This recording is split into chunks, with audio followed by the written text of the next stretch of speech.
Měl jsem nějaké svoje podnikání, které jsem měl jako už plný zuby, už mě nebavilo. V určité fázi, jak se měnily ty podmínky, tak jsem dospěl k závěru, že už to jako nechci dělat.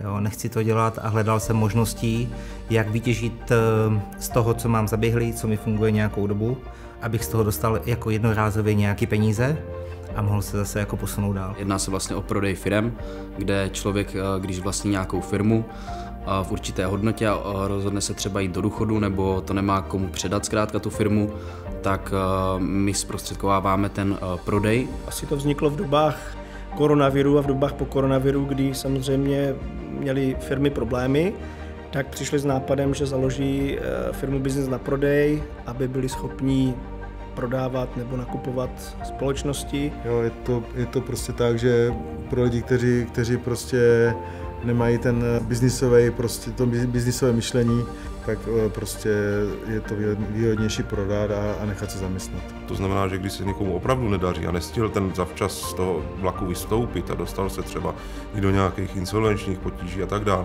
tak se snažíme třeba těm insolvenčním správcům dát tu možnost jim zjednodušit práci a pro toho člověka, který prostě s tím podnikáním nebyl až tak úspěšný, mu zařídit vlastně svým způsobem, že bude na konci to jeho podnikání aspoň nějakým způsobem v celku prodáno, že to nebude jenom pouze rozprodáno.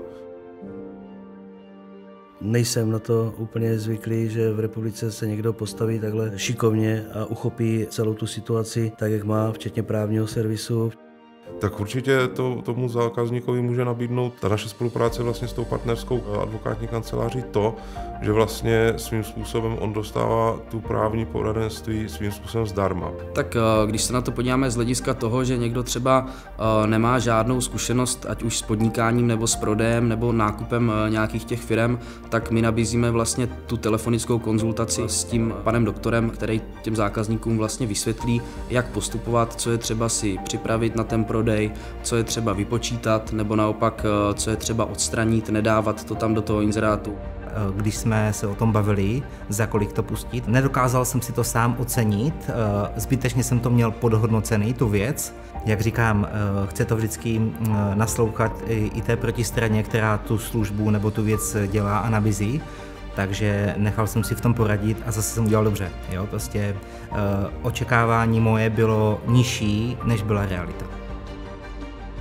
Zkrátka všechno vlastně, s čím si ten člověk neví rady nebo je v tom novej, tak jsme schopni mu pomoct, nasměrovat ho a poradit. Nabízí vlastně i pomoc se sestavením potom té kupní prodejní smlouvy, nabízí i konzultaci, pomůže třeba s výběrem vhodných klíčových slov, fotografií, jak oslovit toho zákazníka.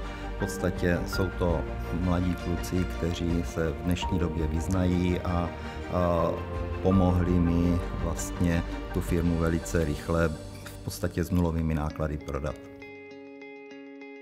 Máme vlastně i v kategorii hledám investora, to znamená, že někdo jako podniká, chce podnikat dál a chce vlastně jako by naopak přibrat společníka. A to slouží přesně na to, když třeba někdo má příležitost koupit nějaký podnik, není v nejlepší finanční situaci, tak i my vlastně mu můžeme pomoct najít toho vhodného investora s prostřednictvím toho jeho inzerátu, který si on tam zadá. Myslím si, že největším benefitem je právě to, že ta cena je dopředu daná, je daná doba, jak dlouho ten inzerát bude, může se prodloužit, nejsou tam žádný skrytý další poplatky.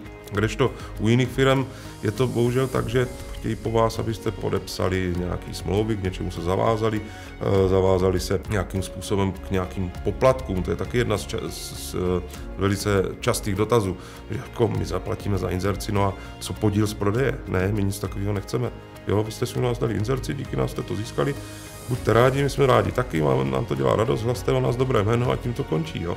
Na biznisu na prodeji mě právě zaujalo to, že to není nějaký obrovský prostě prodejní portál, kde ty inzeráty jsou vlastně jeden jako druhý. Rozhodně nemám rád nějaké společnosti, kde si vás tam potom přehazují jako horký brambor.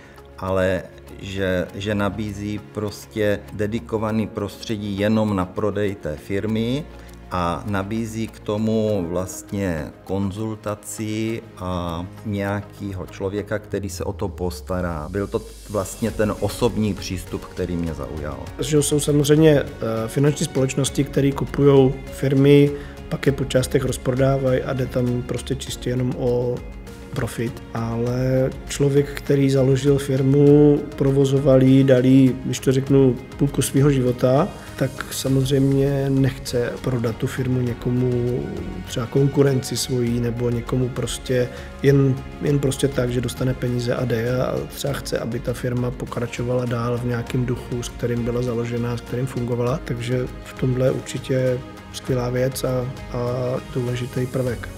Já mám nejradši, jak říkal můj děda vždycky, je to radost z dobře vykonané práce. To je to, co mě prostě na tom baví.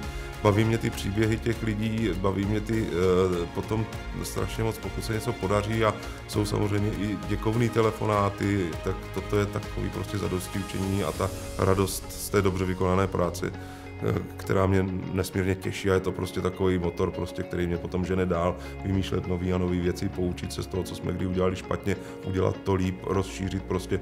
Ten se ptal na to, ještě to těmhle lidem musíme dát jako skupině prostě odpovědi na jejich otázky a prostě pořád nějakým způsobem s tím portálem růst a snažit se o něj pečovat tak, aby opravdu se stal největší široko daleko.